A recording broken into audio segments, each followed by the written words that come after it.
ಬನ್ನಿ ನಿನ್ನ ಜಾನ್ಸಿ ಏನ್ ಮಾಡ್ತಾ ಇದ್ದೀಯಮ್ಮ?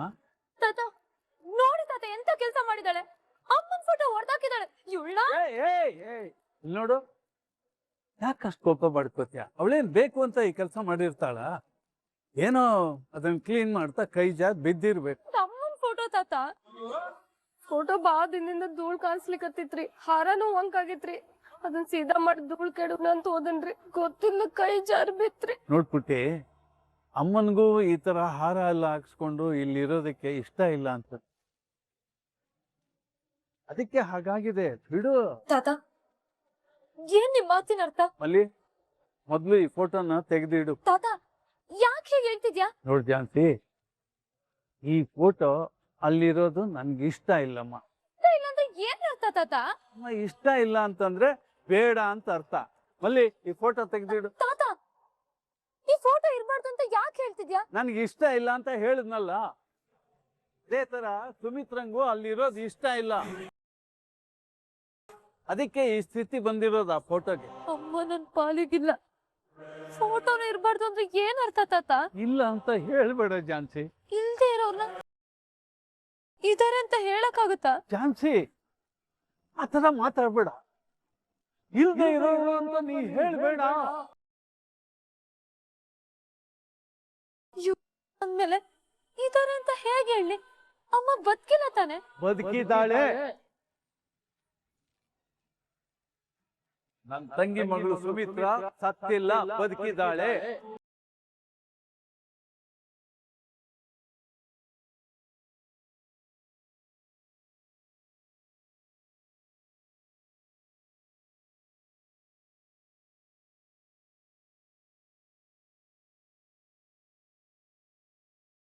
ತಾತ ಏನ್ ಹೇಳ್ತಿದ್ದೀರಾ?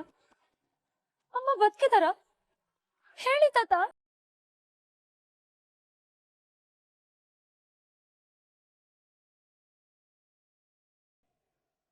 ಸಂಗೀತ, ಅಳ್ಬೇಡ. ಏನಾಯ್ತು ಅಂತ ನನಗೆ ಹೇಳು. ಅದ್ ಸರಿ, ಪಂಕಜಕ್ಕ ಹೇಳ್ದಂಗೆ ನೀನ್ ಪಾರ್ಕಲ್ಲಿ ಕೂತಿದ್ದು ನಿಜಾನಾ? ನಿಜ ಅಣ್ಣ. ಆದ್ರೆ ಅವ್ರಿಗೆ ನಾನಲ್ಲಿ ಒಬ್ಳೆ ಕೂತಿದ್ದು, ನನ್ ಕಣ್ಣೀರ್ ಹಾಕ್ತಾ ಇದ್ದಿದ್ದು ಕಾಣಿಸ್ಲಿಲ್ವಾ? ಮನೆಗ್ ಬಂದು ವಿಷಯ ಮುಟ್ಸೋ ಗಾಬ್ರಿಲಿ ಅವ್ರಿಗೆ ಆ ಟೈಮ್ ಸಿಗ್ಲಿಲ್ವಾ? ಈಗ ಅವ್ರ ವಿಷಯನ ಬಿಡು. ಅಳ ಅಂತದ್ ಏನಾಯ್ತು? ನೀನ್ ಯಾಕೆ ಆ ಪಾರ್ಕಲ್ಲಿ ಹೋಗಿ ಕೂತಿದ್ದೆ? ಫೀಸ್ ಕಟ್ಟೋದಕ್ಕೆ ಇವತ್ತು ಲಾಸ್ಟ್ ಡೇಟ್ ಅಂತ ಹೇಳಿದ್ನಲ್ಲ. ಕ್ಲಾಸಲ್ಲಿ ಎಲ್ರ ಮುಂದೆ ನನ್ನನ್ನ ನಿಲ್ಸಿ ಅದನ್ನ ಕೇಳಿದ್ರು. ಅದ್ರಿಂದ ಸ್ವಲ್ಪ ಬೇಜಾರಾಯ್ತು ಅಣ್ಣ. ಅದಕ್ಕೆ ಹೋಗಿ ಪಾರ್ಕಲ್ಲಿ ಕೂತಿದ್ದೆ. ಅದು ಬಿಟ್ರೆ ನಾನು ಇನ್ಯಾವ ತಪ್ಪು ಮಾಡಿಲ್ಲ ಅಣ್ಣ. ನಿನಗ್ ಫೀಸ್ ಕೇಳಿದ್ರೆ ನೀನ್ ನನಗೆ ಕಾಲ್ ಮಾಡ್ಬೇಕು ತಾನೆ? ನನ್ನ ಫೀಸ್ಗೆ ಅಂತ ತಂದಿದ್ದ ದುಡ್ಡನ್ನ ನೀನ್ ತಗೊಂಡೋಗಿ ಹಾಸ್ಪಿಟಲ್ಗೆ ಕಟ್ಟಿದ್ಯಾ. ಅದ್ ಗೊತ್ತಿದ್ಮೇಲೂ ನಾನು ಹೇಗಣ್ಣ ನಿನಗೆ ಕೇಳಲಿ?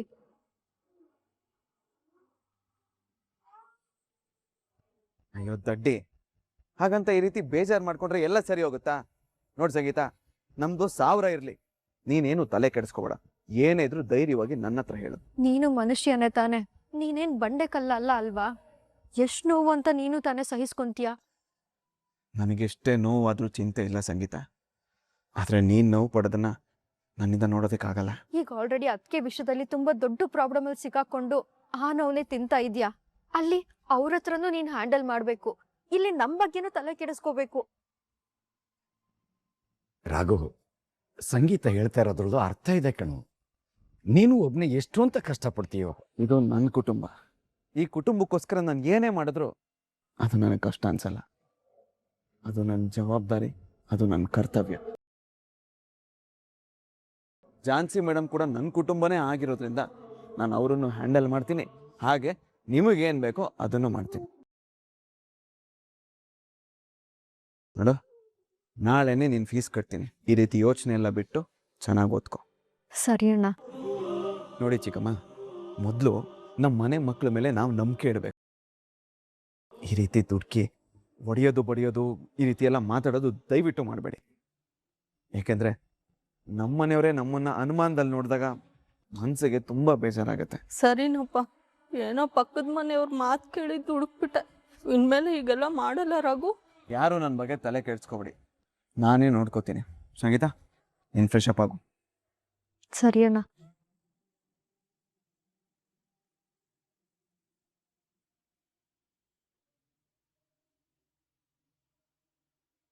ಅಪ್ಪ ನೀವೇನು ಮಾತಾಡ್ತಿದ್ದೀರಾ ಅಂತ ಒಂದು ಸ್ವಲ್ಪ ಯೋಚನೆ ಮಾಡಿ ಮಾತಾಡಿ. ನೀವೀಗೆಲ್ಲ ಝಾನ್ಸಿ ಹತ್ರ ಹೇಳಿದ್ರೆ ಅದಕ್ಕೆ ಬಂದ್ಬಿಡ್ತಾರಾ? ನೀವ್ ಹೇಳ್ತಿರೋದ್ ನಿಜಾನ? ಅಮ್ಮ ಬದುಕಿದಾರ? ಮತ್ತೇನಾದ್ರೂ ನೀನ್ ಇಂಥ ಪ್ರಯತ್ನ ಮಾಡಿದ್ರೆ ಅವಳು ಬರೋದು ಇಲ್ಲಿಗೆ. ಅವಳು ನಿನಗೆ ಇಲ್ಲೇ ಸಿಗ್ತಾಳೆ ಅನ್ನೋದನ್ನ ನಿನಗೆ ಅರ್ಥ ಮಾಡ್ಸೋದಕ್ಕೆ ನಾನು ಇಲ್ಲಿ ಕರ್ಸಿರೋದು. ಅಲ್ಲ ಪುಟ್ಟಿ, ಅವಳು ನಮ್ಮ ಮನಸ್ಸಿನ ಜೊತೆಲೇ ಇರ್ಬೇಕಾದ್ರೆ ಅವಳು ಸತ್ತು ಹೋಗಿದ್ದಾಳೆ ಅಂತ ಹೇಗಮ್ಮ ಅನ್ಕೊಳ್ಳೋದು?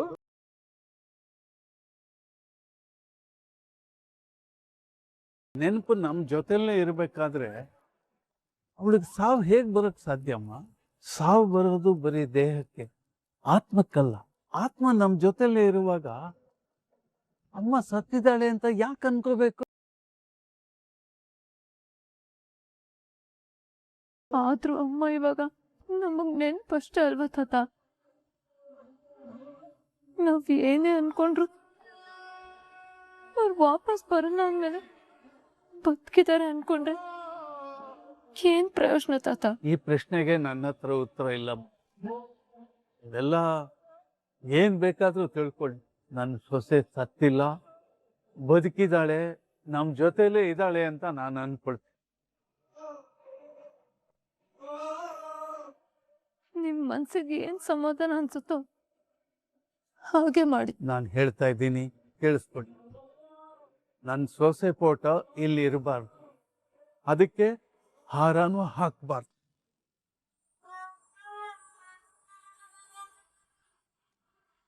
ಇನ್ಮೇಲೆ ಅಮ್ಮ ನನ್ ರೂಮಲ್ಲೇ ನನ್ ಪಕ್ಕನೇ ಇರ್ತಾರೆ.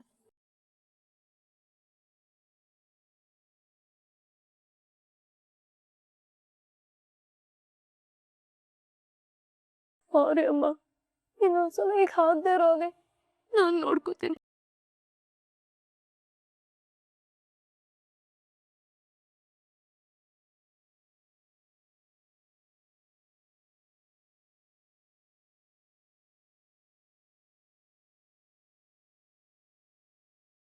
ಕಂದ, ನಿನ್ನನ್ನು ನನ್ನ ಒಡಲಲ್ಲಿ ಬಿಟ್ರೆ ಮಡಲಲ್ಲಿ ಮಲಗಿಸ್ಕೊಳ್ಳೋ ಭಾಗ್ಯನ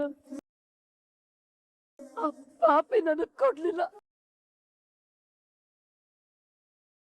ನಿನ್ ಮುಖನ ಈ ಕಾಂತ ಚಿತ್ರದಲ್ಲಿ ಮಾತ್ರ ನೋಡ್ತಾ ಇದ್ದೀನಿ. ನಿನ್ನ ನೇರವಾಗಿ ನೋಡ್ಬೇಕು, ಮುದ್ದು ಮಾಡ್ಬೇಕು, ಕೈ ತುತ್ತು ತಿನ್ನಿಸ್ಬೇಕು, ಆದ್ರೆ ಅದಕ್ಕೆ ಯಾವುದಕ್ಕೂ ಅವಕಾಶ ಸಿಗ್ತಾ ಇಲ್ಲ. ಈ ದೇಹ ಇನ್ನೂ ಉಸಿರಾಗ್ತಾ ಇರೋದು ನಿನಗೋಸ್ಕರ. ನಿನ್ನ ಕನಸಿಗೆ, ನಿನ್ನ ನೆರಳಿಗೆ, ನಿನ್ನ ಜೀವನಕ್ಕೆ ನಾನು ಆಸರೆ ಆಗ್ಬೇಕು. ನಿನ್ನ ಸಂತೋಷನ ನಾನು ಕಣ್ ತುಂಬ್ಕೋಬೇಕು. ಅದೇ ನನ್ನ ಕನಸು ಕಂದ. ಯಾವಾಗ ಪೂರ್ತಿ ಆಗುತ್ತೋ ನನಗೆ ಗೊತ್ತಿಲ್ಲ, ಆದ್ರೆ ಆ ದಿನಕ್ಕೋಸ್ಕರ ನಾನು ಕಾಯ್ತಾ ಇರ್ತೀನಿ ಕಂದ, ಕಾಯ್ತಾ ಇರ್ತೀನಿ ನಾನು.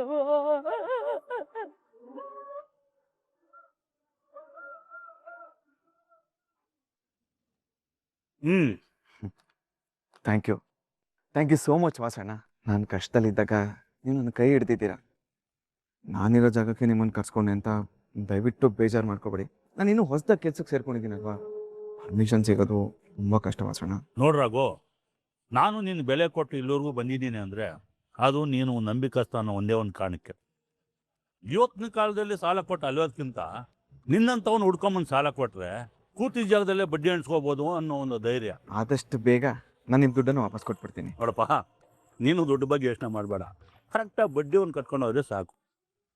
ನಿನ್ನ ಮೇಲೆ ನಂಬಿಕೆ ನನಗೆ ಸಂಪೂರ್ಣವಾಗಿದೆ ರಾಗು. ಆದರೆ ವ್ಯವಹಾರ ಅಂದರೆ ನಾವು ಸಣ್ಣ ಪುಟ್ಟ ಈ ಕಾಗದ ಪತ್ರಗಳನ್ನ ತಗೋತೀವಿ. ಈ ಅಗ್ರಿಮೆಂಟಿಗೆ ಒಂದು ಸೈನ್ ಮಾಡಿಕೊಟ್ಬಿಡಪ್ಪ.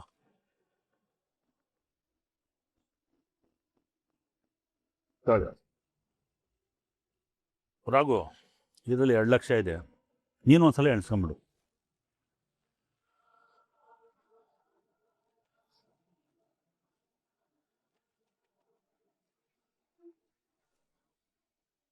ರಾಯ್ ಮೇಡಮ್ ಶಫಾಲಿನ್ ಬರೋದಕ್ಕೆ ಹೇಳು.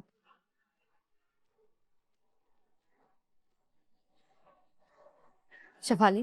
S madam. ಹೊಸ ಕಾಂಟ್ರಾಕ್ಟ್ ಬಿಲ್ಡಿಂಗ್ ವರ್ಕರ್ಸ್ಗೆ ಪೇಮೆಂಟ್ ಆಗ್ಬೇಕು, ಅಮೌಂಟ್ ಕಳ್ಸ್ಕೊಡು ಅಂತ ಹೇಳಿದ್ನಲ್ಲ. ಹಾ ಮೇಡಮ್, ಕ್ಯಾಶ್ ರೆಡಿ ಇದೆ. ಸರಿ, ಕಾಂಟ್ರಾಕ್ಟರ್ಗೆ ಅದನ್ನ ಕಳಿಸ್ಬಿಡು. Okay madam. ನನಗ್ ಒಂದ್ ಅರ್ಥ ಆಗ್ತಿಲ್ಲ, ಡಿಜಿಟಲ್ ಪೇಮೆಂಟ್ ಸಿಸ್ಟಮ್ ಇಷ್ಟೆಲ್ಲ ಮುಂದುವರೆದಿದ್ರು ಈ ಕಾಂಟ್ರಾಕ್ಟರ್ಸ್ ಯಾಕೆ ಕ್ಯಾಶ್ ಪೇಮೆಂಟ್ ಕೇಳ್ತಾರೆ? ವರ್ಕರ್ಸ್ ಅಕೌಂಟಿಗೆನೆ ಅಮೌಂಟ್ ಡೈರೆಕ್ಟ್ ಕ್ರೆಡಿಟ್ ಮಾಡ್ಬೋದು ತಾನೆ? ನೀವು ಹೇಳ್ತಿರೋದು ಕರೆಕ್ಟ್ ಮೇಡಮ್. ಆದ್ರೆ ಈ ಸಾಮಾನ್ಯವಾಗಿ ಕಟ್ಟಡ ಕೆಲಸ ಮಾಡೋರೆಲ್ಲ ವಲಸೆ ಕಾರ್ಮಿಕರಾಗಿರ್ತಾರೆ. ಅವ್ರು ಈ ಸೋಷಿಯಲ್ ಮೀಡಿಯಾ ಅಕೌಂಟ್ನ ಇಂಟ್ರೆಸ್ಟ್ ಆಗಿ ಮೇಂಟೈನ್ ಮಾಡ್ದಂಗೆ ಬ್ಯಾಂಕ್ ಅಕೌಂಟ್ನ ಮೇಂಟೈನ್ ಮಾಡಲ್ಲ. ಹಾಗಾಗಿ ಅವ್ರಗಳಿಗೆಲ್ಲ ಕ್ಯಾಶ್ ಪೇಮೆಂಟ್ನೇ ಜಾಸ್ತಿ ಮಾಡೋದು ಮೇಡಮ್. ರಾಯ್, ಒಂದ್ ಕೆಲಸ ಮಾಡು, ನೆಕ್ಸ್ಟ್ ಮಂತ್ ನಮ್ ಬಿಲ್ಡಿಂಗ್ ವರ್ಕರ್ಸ್ಗೆಲ್ಲ ಕಂಪನಿ ಕಡೆಯಿಂದನೇ ಅಕೌಂಟ್ ಓಪನ್ ಮಾಡಿ ಅಕೌಂಟ್ ಥ್ರೂನೇ ಪೇಮೆಂಟ್ ಆಗ್ಬೇಕು. ಓಕೆ ಮೇಡಮ್, ಅದನ್ನ ಇವತ್ತಿಂದನೇ ಶುರು ಮಾಡಿ.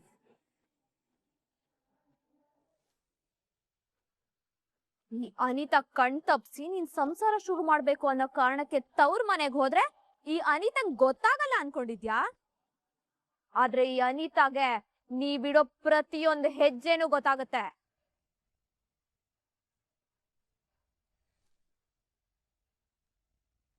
ನೀನಾ ಮಿತು? ನಾನೇ ಪಲ್ಲು. ಯಾಕೆ ಒಂಥರ ಇದೆಯಾ? ನೆನ್ನೆ ಆಗಿದ್ರ ಬಗ್ಗೆ ಯೋಚನೆ ಮಾಡ್ತಿದ್ಯಾ? ನನ್ಗೆ ಯಾಕೋ ತುಂಬಾ ಟೆನ್ಷನ್ ಆಗ್ತಿದೆ ಮಿತು. ಯಾಕೆ ಪಲ್ಲು? ಆಗ್ತಿರೋ ಘಟನೆಗಳೆಲ್ಲ ನೋಡ್ತಿದ್ರೆ ನಂಗೆ ತುಂಬಾ ಭಯ ಆಗ್ತಿದೆ ಮಿತು. ಏನಾಯ್ತು? ಅದನ್ನ ಹೇಗೆ ಹೇಳ್ಬೇಕು ಅಂತ ನನಗೆ ಗೊತ್ತಾಗ್ತಿಲ್ಲ. ಏನಾದ್ರೂ ಪ್ರಾಬ್ಲಮ್ ಆಗಿದೆಯಾ? ನನ್ನ ಹತ್ರ ಹೇಳು ಪಲ್ಲು. ಅದು ಮಿತು, ಹಾಗೆಲ್ಲ ಏನು ಇಲ್ಲ ಬಿಡು ಮಿತು. ಮತ್ತೆ ಯಾಕೆ ಆತಂಕ ಪಡ್ತಿದ್ಯಾ? ಅಂದ್ರೆ ಒಂದಲ್ಲ ಒಂದ್ ಕಾರಣದಿಂದ ನಾವಿಬ್ರು ಹತ್ರ ಆಗಕ್ಕಾಗ್ತಿಲ್ಲ ಅಂತಾರ?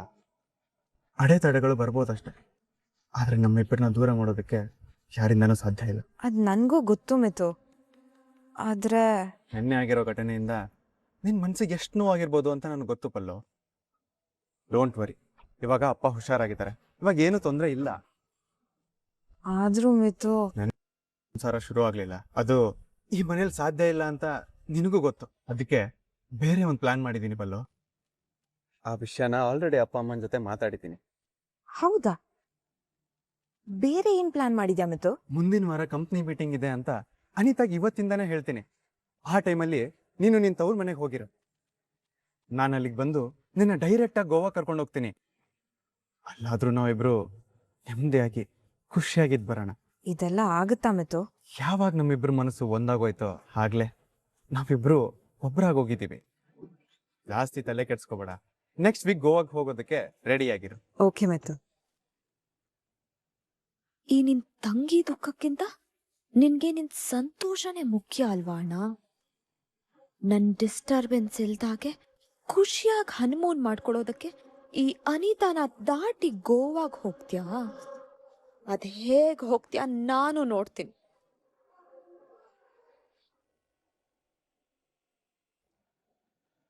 ಹೇಗಾದ್ರೂ ಮಾಡಿ 1 hour ಪರ್ಮಿಷನ್ ತಗೊಂಡು ಫೀಸ್ ಕಟ್ ಬಂದ್ಬಿಡ್ಬೇಕು. Excuse me madam. Madam, car ತೊಳ್ದಾಯ್ತು. ಅದಕ್ಕೇನೀಗ? ಅದು ನೀವೆಲ್ಲಾದ್ರೂ ಹೋಗೋದಿದ್ರೆ ಹೊರಡ್ಬೋದು. ಸದ್ಯಕ್ ನನಗಂತ ಪ್ಲಾನ್ ಯಾವ್ದೂ ಇಲ್ಲ. ಟೀ ಏನಾದ್ರೂ ಮಾಡ್ಕೊಡ್ಲಾ? ನನಗೀಗ ಟೀ ಕುಡಿಯೋಕ್ ಮೂಡಿಲ್ಲ. ಹಾಗಿದ್ರೆ 2 hours ನನಗೆ ಏನು ಕೆಲಸ ಇಲ್ಲ ಅಲ್ವಾ ಮೇಡಮ್? ಅದ್ ಸರಿ, ಇವಾಗ ಯಾಕೆ ಇದನ್ನೆಲ್ಲ ಕೇಳ್ತಿದ್ಯಾ? ಏನಿಲ್ಲ, ನನಗೆ ಜಸ್ಟ್ 1 hour ಪರ್ಮಿಷನ್ ಬೇಕಿತ್ತು. ತುಂಬಾ ಇಂಪಾರ್ಟೆಂಟ್ ಕೆಲಸ ಇದೆ ಮೇಡಮ್. ಏನಿವಾಗ ಯಾವ ಹುಡ್ಗಿನ ಬುಟ್ಟಿಗೆ ಹಾಕೊಂಡು ಅವಳ ಜೀವನ್ ಜೊತೆ ಆಟ ಆಡ್ಬೇಕಾಗಿದ್ಯೋ? ಮೇಡಮ್, ಹೋಗಿ ಬರ್ಲಾ?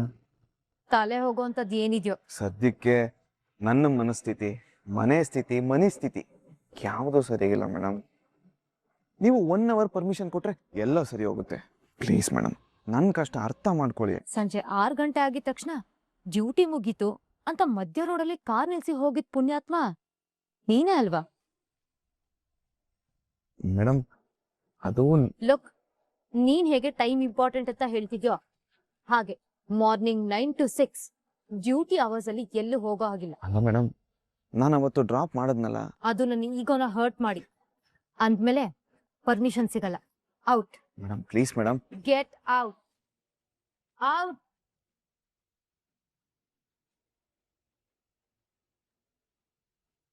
ಸರ್ ಅವ್ರು ಪರ್ಮಿಷನ್ ಕೊಡಲ್ಲ ಅಂತ ನಾನು ಅಷ್ಟು ಹೇಳಿದ್ರು ನೀವು ಕೇಳಲಿಲ್ಲ.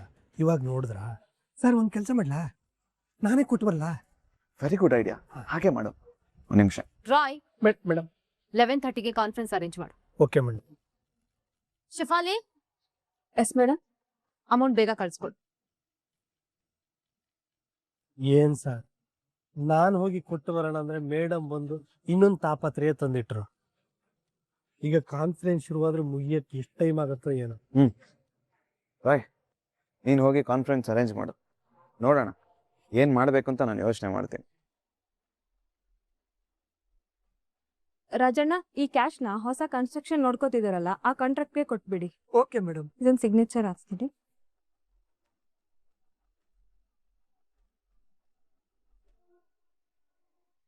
ಎಕ್ಸ್ಕ್ಯೂಸ್ ಮಿ ಸರ್, ಒಂದು ಸಣ್ಣ ಹೆಲ್ಪ್ ಆಗಬೇಕಿತ್ತು.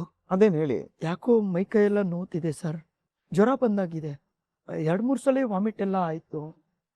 ಕಾರ್ ಡ್ರೈವಿಂಗ್ ಮಾಡೋಕ್ಕಾಗಲ್ಲ ಸರ್. ನಿಮ್ಗೇನು ಅಭ್ಯಂತರ ಇಲ್ಲ ಅಂದರೆ ಈ ಅಮೌಂಟ್ನ ಕಾಂಟ್ರಾಕ್ಟರ್ ತಲುಪಿಸ್ತೀರಾ? ನಿಜವಾಗ್ಲೂ ಹೇಳಬೇಕು ಅಂದರೆ ನೀವು ನನಗೆ ಹೆಲ್ಪ್ ಕೇಳೋದಲ್ಲ, ನೀವೇ ನನಗೆ ಹೆಲ್ಪ್ ಮಾಡ್ತಿದ್ದೀರಾ. ಖಂಡಿತ ಮಾಡ್ತೀನಿ, ಕೊಡಿ. Thank you sir.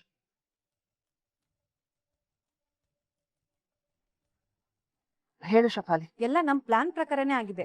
Raghavendra sir amount ತಗೊಂಡು ಹೊರಟಿದ್ದಾರೆ. ಅವನು ಒಬ್ನೇ ಇದಾನ ಅಥವಾ ಜೊತೆಲಿ ಯಾರಾದ್ರೂ ಇದಾರ? ಒಬ್ರೇ ಇದ್ದಾರೆ ಮೇಡಮ್. Good job Shafali. ನೋಡು, ಹೀಗೆ ನಾನು ಹೇಳೋದನ್ನ ಕರೆಕ್ಟಾಗಿ ಕೇಳ್ಕೊಂಡಿರು. ನಿನ್ನ ಇನ್ನ ಒಳ್ಳೆ ಪೊಸಿಷನ್ ಅಲ್ಲಿ ಕರ್ಕೊಂಡೋಗಿ ತೋರಿಸ್ತೇನೆ. Thank you madam. ಏನೇ ಇದ್ರು ನನಗೆ ಅಪ್ಡೇಟ್ ಮಾಡ್ತಾರೆ. Okay okay madam.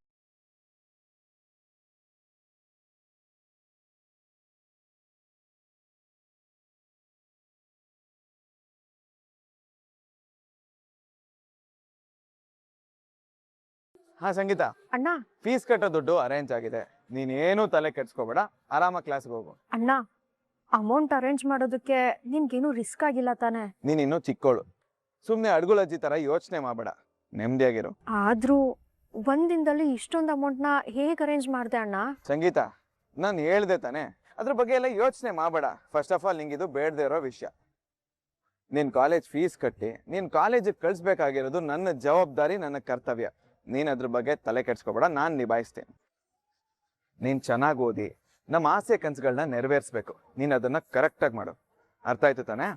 ಆಯ್ತಣ್ಣ, ಖಂಡಿತ. ನೀನ್ ನನ್ನ ಮೇಲೆ ಇಟ್ಟಿರೋ ಭರವಸೆನ ನಾನು ಉಳಿಸ್ಕೊಂತೀನಿ. Very good. ಇದು ನನ್ನ ತಂಗಿ ಅಂತಂದ್ರೆ ನೀನೇನು ತಲೆ ಕೆಡ್ಸ್ಕೊಬೇಡ. ಇನ್ 1 hour ಅಲ್ಲಿ ಫೀಸ್ ಕಟ್ಟಿರೋ ರಿಸಿಪ್ಟ್ನ ನಾನು ನಿಂಗೆ ಕಳಿಸ್ತೀನಿ. ನೀನು ಬೇರೆ ಯಾವ ಆಲೋಚನೆಗಳಿಗೂ ಜಾಗ ಕೊಡದೆ ಓದೋದ್ರ ಬಗ್ಗೆ ಅಷ್ಟೇ ಗಮನ ಕೊಡಬೇಕು. ಓಕೆ? ಸರಿ ಅಣ್ಣ. ಸರಿ ಸಂಗೀತ, ಹುಷಾರು. ಒಳ್ಳೆ ಹುಡುಗಿ, ಎಲ್ಲಾದ್ರ ಬಗ್ಗೆನೂ ಯೋಚನೆ ಮಾಡ್ತಾರೆ.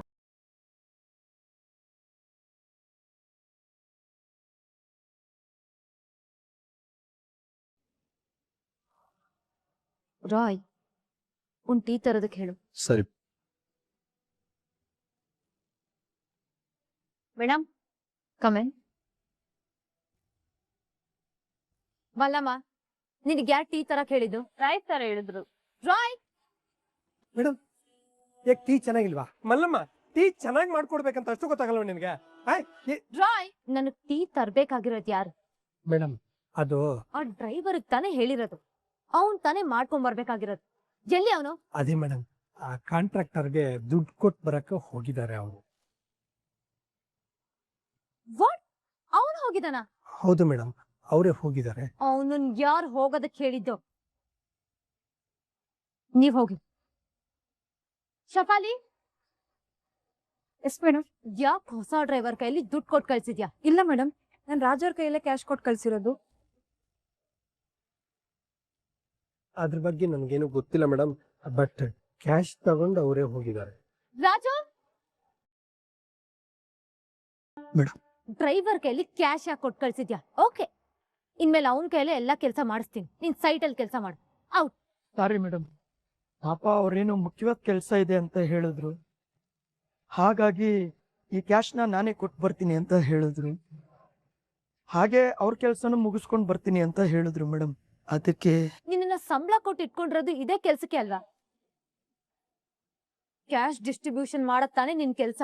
ಅದನ್ನ ಬಿಟ್ಟು ನಿನ್ನೆ ಮೊನ್ನೆ ಬಂದವನ್ನ ಹೇಗ್ ನಮ್ದೆ? ಮೇಡಮ್, ಅವರು ನಿನ್ನೆ ಮೊನ್ನೆ ಬಂದಿರ್ಬೋದು, ಆದ್ರೆ ಅವರು ಯಾರನ್ನು ಮುಖ ನೋಡಿ ಜಡ್ಜ್ ಮಾಡ್ಬೇಡ. ಅವನ್ ಬಗ್ಗೆ ನಿನಗ್ ಗೊತ್ತಿಲ್ಲ ಅಂದ್ಮೇಲೆ ಅವನಿಗೆ ನೀನು ಸಪೋರ್ಟ್ ಮಾಡ್ಬೇಡ. ಆ ಇಡಿಯಟ್ ಬರ್ಲಿ ಇವತ್ತು ಅವನಿಗಿದೆ. ಬರ್ತಿರೋ ಕೋಪಕ್ಕೆ ನೀವು ಪರ್ಮಿಷನ್ ಕೊಡದೇ ಇರೋದಕ್ಕೆ ಈ ನೆಪದಲ್ಲಿ ಅವ್ರು ಹೋಗಿದ್ದಾರೆ. ಹೇಗೂ ಅವ್ರ ಕೆಲಸನ ಮುಗಿಸ್ಕೊಂಡು ಬಂದಾದ್ಮೇಲೆ ನೀವು ಬೈದ್ರು ಬೈಸ್ಕೋತಾರೆ ಬಿಡಿ. ಯಾಕಂದ್ರೆ ನಿಮ್ ಕೈಲಿ ಬೈಸ್ಕೊಳ್ಳೋದಂದ್ರೆ ಅವ್ರಿಗೆ ತುಂಬಾ ಇಷ್ಟ ಅಲ್ವಾ? ರಾಯ್, ಏನ್ ಹೇಳ್ತಿದ್ಯಾ? ಅಂದ್ರೆ ಮೇಡಮ್, ನೀವ್ ಹೇಳಿದ ಕೆಲಸ ಮಾತ್ರ ಮಾಡೋದ್ ಬಿಟ್ಟು ಇದನ್ನೆಲ್ಲ ಯಾಕೆ ಮಾಡಿದ್ರಿ ಅಂತ ಬಂದ್ ಕೂಡಲೇ ಕ್ಲಾಸ್ ತಗೋತೀನಿ ಅಂತ ಹೇಳ್ತಾ ಇದ್ದೆ ಮೇಡಮ್.